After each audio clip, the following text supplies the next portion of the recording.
Hello everyone, स्वागत है आप सभी का आज के इस नए वीडियो लेक्चर में। मैं हूं आपका दोस्त दीपेश गहलोत और आज हम बात करने वाले हैं। अंतरराष्ट्रीय जगत में एक बहुत बड़ा परिवर्तन हुआ है, जैसे कि आप मेरे पीछे खबर देख ही रहे हैं। क्या है खबर? आखिरकार यूएस ने छोड़ ही दिया इसराइल का साथ। यूएनएससी में पास हुआ है एक प्रस्ताव। ठीक है, थोड़ा समझने का प्रयास करते हैं। जैसा कि हम सभी जानते हैं, जैसे ही इसराइल का जन्म हुआ था उस समय से लेकर आज तक हम देख रहे हैं कि इसराइल क्या है, हमेशा से यूएस का सपोर्ट पाता आया हुआ है। हमेशा से जब जब जो 7 डे वॉर हुए थे उस समय भी डायरेक्टली इनडायरेक्टली यूएस ने हमेशा से इसराइल का सपोर्ट किया है। फिलहाल की स्थिति में अभी क्या हुआ है, अभी जो इसराइल और हमास का जो युद्ध चल रहा है, जो 7 अक्टूबर से चालू हुआ था, इस युद्ध को चलते चलते लगभग 171 दिन पूरे हो चुके हैं। और इस 171 दिन के पूरे होने के बीच अंतराल में लगभग लगभग सिर्फ 5 दिन के लिए युद्ध विराम हुआ है। जब से लेकर अभी तक ये युद्ध निरंतर स्थिति में चलता ही जा रहा है, चलता ही जा रहा है। यहाँ पर क्या हुआ है, इसी कारण यहाँ पर खबर देखने को मिली है। क्या यहाँ पर एक न्यूज़पेपर की कटिंग है। Health ministry in the Hamas run Gaza से वॉर डेथ टॉल एट 32,000। लगभग लगभग क्या बोल रहे हैं, 32,000 के आसपास का आंकड़ा इनडायरेक्टली रूप से क्या हो चुका है, पहुंच चुका है। यहाँ पर आप देखेंगे तो थोड़ा सा यहाँ पर बताया गया है, एक ट्विटर हैंडल पर बताया गया कि लगभग कितना यहाँ पर नुकसान हो चुका है। अगर हम इंजर्ड पीपल की बात करें तो लगभग लगभग 69-79 हजार यहाँ पर क्या हो चुके हैं, हमास के लोग घायल हो चुके हैं और साथ ही साथ इसराइल के 10,000 के आसपास। डेथ की बात करें तो डेथ में 36,000 लोग किसके मर चुके हैं, हमास के मर चुके हैं। और साथ ही साथ यहाँ पर 695 इसराइल की तरफ से मारे जा चुके हैं। बच्चों की डेथ में बात करें तो बच्चों के यहाँ पर लगभग 14,000 बच्चों की डेथ हो चुकी है हमास की तरफ से, और लगभग लगभग 30 डेथ हुई है किसकी तरफ से, यहाँ पर इसराइल की तरफ से। तो मामला बड़ा गंभीर होता जा रहा है। यहाँ पर समस्या क्या है, इंसान की जान की वैल्यू लग नहीं रही कि इंसान की जान की भी क्या है, कुछ वैल्यू है। ठीक है, अभी फिलहाल ये मुद्दा उठकर आया है कि एक संस्था है यूनाइटेड नेशन, जिसको अपने होने का क्या हो चुका है, थोड़ा याद हो चुका है कि हमारा निर्माण किस लिए करा गया था। अंतरराष्ट्रीय जगत में हमारी वास्तविक स्थिति क्या है, उसको लगता है कि थोड़ी सी उसकी क्या हो चुकी है, नींद खुल चुकी है।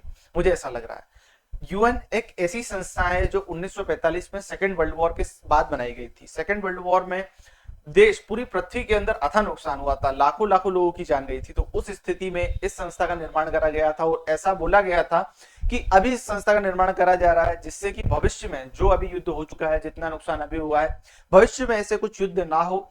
इन युद्धों को रोकने की जिम्मेदारी, संबंध सुलह बनाने की जिम्मेदारी किसकी रहेगी, यूनाइटेड नेशन की रहेगी। फिलहाल यूनाइटेड नेशन को अब नींद जाग चुकी है। यूनाइटेड नेशन की तरफ से क्या हो चुका है, उसके जो परमानेंट और नॉन परमानेंट मेंबर की तरफ से प्रस्ताव लाया गया था कि अभी यहाँ पर क्या हो जाना चाहिए, सीज फायर हो जाना चाहिए। अब सीज फायर क्या होता है, जब भी कोई दो देश युद्ध करते हैं तो उन युद्ध के बीच में विराम की स्थिति को क्या बोला जाता है, सीज फायर बोला जाता है। तो यहाँ पर ये प्रस्ताव लाया गया था। अब आपको ऐसा लगेगा कि लगभग लगभग 171 दिन हो चुके हैं, यहां पर सीज फायर लाने को बोला गया। और सबसे बड़ी समस्या यह है कि इस सीज फायर के अंदर इसराइल का जो सपोर्टिव है, इसराइल के जो पिताजी हैं, अमेरिका ने क्या कर दिया है, अपना हाथ खींच लिया। इसराइल के ऊपर से उन्होंने अपना हाथ क्या कर लिया है, वापस ले लिया। अब ऐसा हुआ क्यों है, तो इसके पीछे का सबसे प्रमुख कारण बताया जा रहा है क्या, कि अब अमेरिका में क्या होने वाले हैं, चुनाव होने वाले हैं। और अमेरिका पूरी तरीके से क्या है, एक ऐसा देश है जहां पर व्यक्तिगत स्वतंत्रता, यहां पर अपनी आजादी, जो मानव अधिकार है, उनका विशेष महत्व है। बेसिकली वहां पे कुछ होता नहीं है पर बोल बच्चन करना पड़ता है। मतलब इनके यहाँ ऐसी चीजें बोली जाती है कि मानव को जीने का अधिकार है, हमें अपनी पर्सनल स्वतंत्रता है। तो यहाँ पर जो बाइडन है, बाइडन ने अभी तक तो कुछ बोला नहीं था मार्केट में कि क्या स्थिति है, हम हम मतलब यहाँ पर क्या चाह रहे हैं। पर फिलहाल की स्थिति में अब चुनाव आ गए हैं, तो चुनाव में क्या करेंगे, अपने आप को क्या करेंगे, एक तरीके से सुपीरियर पावर बताएंगे कि हमने देखो यहाँ पर क्या करा दिया है, पूरी तरीके से सुलह करा दी। तो इसलिए यहाँ पर जो यूएस ने क्या करा है, जो भी प्रस्ताव आया था उस प्रस्ताव से पीछे हट गया, प्रस्ताव से पीछे हट के क्या कर दिया है, इसराइल का विरोध कर दिया है। जैसा कि हम सभी जानते हैं कि ये दोनों देश में ताकतवर क्या है, इसराइल, और हमास के अंदर ताकतवर कौन है, इसराइल है। अब यहाँ पर अगर मान लीजिए क्या होता है, प्रस्ताव आता है और प्रस्ताव को पास करवा दिया जाता है, तो प्रस्ताव को पास करने से नुकसान किसका होगा, प्रस्ताव को पास करने से नुकसान यहाँ पर सबसे बड़ा होगा इसराइल का, क्योंकि इसराइल के पास सभी चीजें, सभी प्रकार के हथियार है। वो तो निरंतर आगे बढ़ रहा है, वो तो निरंतर जगह कब्जा रहा है। तो यहाँ पर क्या हो रहा है, इस प्रस्ताव के माध्यम से उसे रोकने का प्रयास किया जा रहा है। तो यहाँ पर निश्चित रूप से नुकसान किसको देखने को मिलेगा, इसराइल को देखने को मिलेगा। और थोड़ी सी राहत किसे मिलेगी, हमास के लोगों को यहाँ पर देखने को मिलेगी। ठीक है, तो जैसा मैंने बताया है, यहाँ पर रूस वो क्या है, गिरगिट है, जो क्या देखता है, अपने जो फायदे को देखता है, अपने फायदे को देखकर रंग डलता है। उसे लगता है यहाँ पर मेरा नुकसान है, तो वहां से पीछे हट जाता है। ठीक है, तो यहाँ पर ऐसा बताया गया है। यहाँ पे जो अलग अलग मीडिया हाउसेस उनकी तरफ से न्यूज को एक्सप्लेन करा गया है। फिलहाल की स्थिति में यहाँ पर मैं बता देता हूँ यूनाइटेड नेशन है, यूनाइटेड नेशन के अंदर संचालन करने के लिए 15 मेंबर्स, ठीक है। इसके अंदर 5 हमेशा परमानेंट मेंबर रहते हैं और उसके अंदर 10 नॉन परमानेंट मेंबर क्या होते हैं, चेंज होते रहते हैं। तो फिलहाल अभी यहाँ पर जो जापान है, जापान को इसकी क्या मिली गई है, आला कमान दी गई है, मतलब इसका अध्यक्ष बनाया गया है कि इस पूरी की पूरी मीटिंग को संचालित करा जाए। यहाँ पर इन 15 मेंबर की कमेटी के अंदर जो परमानेंट मेंबर में जो यूएस का एक पद आता है, यूएस ने क्या करा है, परमानेंट मेंबर में से वोटिंग देने से ही मना कर दिया।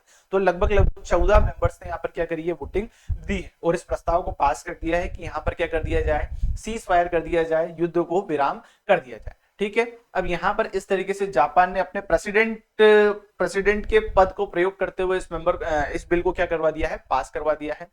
यहाँ पर जो अमेरिका है, अमेरिका की तरफ से जो पूरे के पूरे वोटिंग में से क्या कर दिया, एब्सटेन कर दिया कि हम इसके अंदर क्या नहीं करेंगे, विरोध, मतलब हम इसका पूरा समर्थन नहीं करते हैं। अब यहाँ पर समर्थन नहीं कर रहे हैं तो आप समझ पा रहे होंगे कि हमेशा से जितनी बार भी पहले क्या करा गया है, इसके बीच में इजराइल के विपक्ष में अगर किसी प्रकार का प्रस्ताव लाया गया तो उस प्रस्ताव को यहाँ पर अमेरिका क्या कर देता था, मना कर देता था, भैया हम यहाँ पर वीटो लगा देते हैं। वीटो लगाने से क्या होता था, प्रस्ताव पूरी तरीके से निरस्त हो जाता था। पर इस बार यहाँ पर इजराइल के समर्थन में अमेरिका ने सपोर्ट ना, मतलब वीटो प्रस्ताव, और वो आता तो उसको वीटो प्रस्ताव लाना पड़ता है क्योंकि हमेशा से वैसा करता है। इस बार उसने क्या कर दिया है, वोटिंग से एब्सटेन कर दिया कि हम इस वोटिंग में नहीं देंगे तो वीटो आएगा जाएगा कहां से, ठीक है। तो यहाँ पर इनकी तरफ से वोटिंग में से एब्सटेन करा गया है। फिलहाल यहाँ पर ये क्या है, इनके पूरे मेंबर्स की एक्सप्लेनेशन दी गई, कौन कौन इसके अंदर परमानेंट कौन नॉन परमानेंट है। ऊपर की साइड देखेंगे तो ये सारे के सारे क्या है, परमानेंट मेंबर है, और नीचे जो 10 है वो क्या है, नॉन परमानेंट मेंबर दिखाए गए। ये जो प्रस्ताव लाया गया, इस प्रस्ताव को लाने का प्रमुख मुद्दे क्या थे, तो इस प्रस्ताव के अंदर बोला गया सबसे पहला तो सीज फायर करा जाए। सीज फायर मतलब युद्ध को विराम कर दो, जो युद्ध चल रहा है उस युद्ध को रोक दो। उसके बाद अगली चीज क्या बोली गई है, होस्टेज। होस्टेज मतलब जो इजराइल, प्रमुख रूप से इजराइल युद्ध क्यों कर रहा है, वो बोल रहा है कि मेरे क्या कर दो, जितने लोग तुमने बंदी बना रखे हैं हमास वालों, वो सभी के सभी लोग तुम वापस कर दो, तुम वापस कर दोगे, मैं युद्ध रोक दूंगा। तो यहाँ पर पहली बात तो युद्ध रोकने का बोला गया है, फिर बोला गया कि जितने होस्टेज है उन होस्टेज को हमास की तरफ से छोड़ दिया जाए। और तीसरी डिमांड यहाँ पर करी गई है, लेड इनटू द गाजा, मतलब जो भी अलग अलग देश या अलग अलग संगठनों द्वारा जो भी क्या दी जाती है, असिस्टेंट दी जाती है, सहायता दी जाती है गाजा को, तो इजराइल यहाँ पर उसको सुचारू रूप से चलने दे।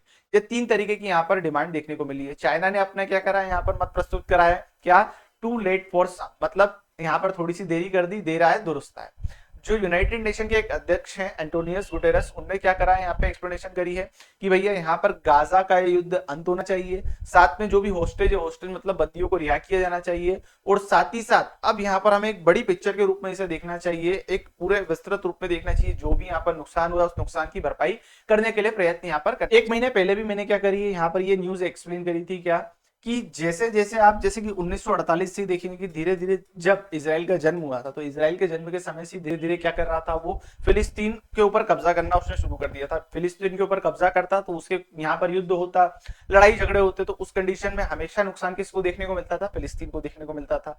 तो यूनाइटेड नेशन ने इस समस्या के समाधान के लिए क्या बनाया, यूनाइटेड नेशन RWA बनाया, मतलब फिलिस्तीन के लोगों के लिए एक रिलीफ फंड बनाते हैं, जिससे कि वहां पे लोगों को जो परेशानियां, उनको वहां पर वो परेशानियां ना हो, अलग अलग तरीके से उन्हें एड और असिस्टेंस दिए जाए। अब यहाँ पर क्या हुआ था, 7 अक्टूबर को जो हमला हुआ था, उस हमले के अंदर इजराइल ने जांच करी और जांच में पता लगाया कि इस हमले के अंदर यूनाइटेड नेशन RWA के कुछ मेंबर भी क्या थे, शामिल थे। तो इजराइल ने अपनी तरफ से उस क्षेत्र को पूरी तरीके से प्रतिबंध कर दिया था कि यहाँ पर यूनाइटेड नेशन RWA के लोग नहीं आएंगे। अब यहाँ पर बोला गया है कि यूनाइटेड नेशन RWA को भी वापस से क्या करा जाएगा, रीओपन करा जाएगा, मतलब जो उसकी एक्टिविटी रोक दी गई थी उस एक्टिविटी को वापस से क्या करा जाएगा, चालू करा जाएगा, क्योंकि उस पूरे एरिया में डेवलपमेंट का एक प्रमुख सोर्स यूनाइटेड नेशन RWA, वो वहां पर स्कूल चला रही है, कॉलेज चला रही है, अस्पताल चला रही है। यहाँ पर जो पाकिस्तान है, पाकिस्तान की तरफ से क्या करा गया है, पूरा समर्थन दिया गया है, मतलब यहाँ पर अपनी खुशी व्यक्त करी गई कि ये एक अच्छा काम हुआ है। फिलहाल इजराइल ने क्या करा है, इजराइल यहाँ पर बोल रहा है कि भैया हम जो कर रहे हैं हम तो ठीक कर रहे हैं, हम युद्ध तब तक जारी रखेंगे जब तक हम हमास का क्या नहीं करते, सर्वनाश नहीं करते। जब तक हमारे युद्ध बंदी जितने भी हमारे कैद कर इसराइल का मतलब जो हमास के द्वारा लिए जा चुके हैं उन व्यक्तियों को छोड़ा नहीं जाएगा, तब तक हम क्या नहीं करेंगे, इस पूरे युद्ध को विराम नहीं करेंगे। ठीक है, Israel cancel diplomatic visit to US. अब क्या करने वाला था इजराइल, यहाँ पर थोड़े समय बाद यूएस के लिए विजिट के लिए जाने वाले थे। जो उनके राष्ट्रपति हैं नेतन्याहू के नेतृत्व में यूएस के लिए एक विजिट जाने वाले थे। पर अब ये जो प्रस्ताव पारित हुआ है तो दोनों के पृष्ठों के बीच में थोड़ी सी क्या आई है, खटास आई है।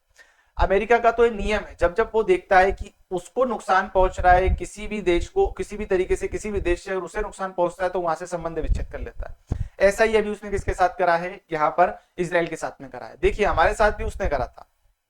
हमारे देश में हमारा जो मोस्ट आतंकवादी है पन्नू, पन्नू के लिए उसने उसके देश के सबसे बड़े जो सीबीआई एफबीआई के जो भी अध्यक्ष हैं उस व्यक्ति को यहाँ पर विजिट के लिए भेज दिया था कि भैया आप हमारे देश में पन्नू को मत मार देना, आप हमारे देश में जितने भी क्या कर रहे हो, आप सीक्रेटली लोगों को निपटाने का प्रयास कर रहे हो, ये रोक दो, नहीं तो क्या होगा, हमारे लिए दिक्कत हो जाएगी, हमारे लोगों का हमारे ऊपर से विश्वास उठ जाएगा। मतलब ओवरऑल वो उसने रिक्वेस्ट करी थी, पर फिर भी एक आतंकवादी को बचाने के लिए जो अमेरिका में स्टे कर रहा है, अमेरिका का नागरिक है, वहां के जो टॉप ऑफिशियल भारत आए थे। ठीक है, तो हम समझ ही सकते हैं यहाँ पर जो अमेरिका का क्या रवैया है। इनका नेतन्याहू का मैंने आपको पूरी तरीके से स्टैंड बता ही दिया है, इन्होंने बोला है कि हम तो रुकने वाले नहीं। ठीक है, तो अब देखते हैं इस वीडियो के ऊपर क्या नई डेवलपमेंट निकल कर आती है। जो भी डेवलपमेंट नया आएगा उसको हम जरूर कवर करेंगे। ठीक है, ये वीडियो कैसा लगा कमेंट सेक्शन आपके लिए खुला ही है। अगर ये वीडियो आपको अच्छा लगता है तो अपने फैमिली फ्रेंड्स के साथ में इसे शेयर करिए और मेरे चैनल को सब्सक्राइब करिए। मिलते हैं किसी अन्य वीडियो लेक्चर के साथ में, तब तक के लिए धन्यवाद। जय हिंद, जय भारत।